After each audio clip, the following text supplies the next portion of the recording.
மோடியினுடைய பேச்சு இரட்டை இன்ஜின் ஆட்சி நடக்க வேண்டி இருக்கிறது.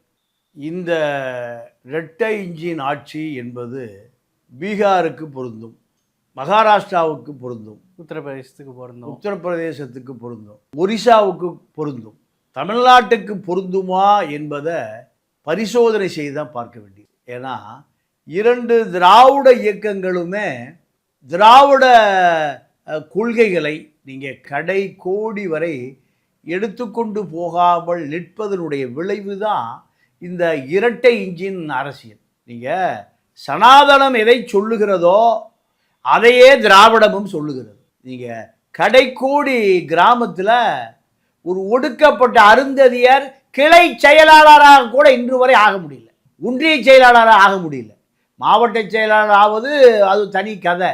ஒரு ஒடுக்கப்பட்ட பறையரோ பல்லரோ அருந்ததியரோ நாவிதர் சமூகமோ வண்ணார் சமூகமோ கிளைக்கழகம் வரை சாதி ஆதிக்கம் இருக்கு.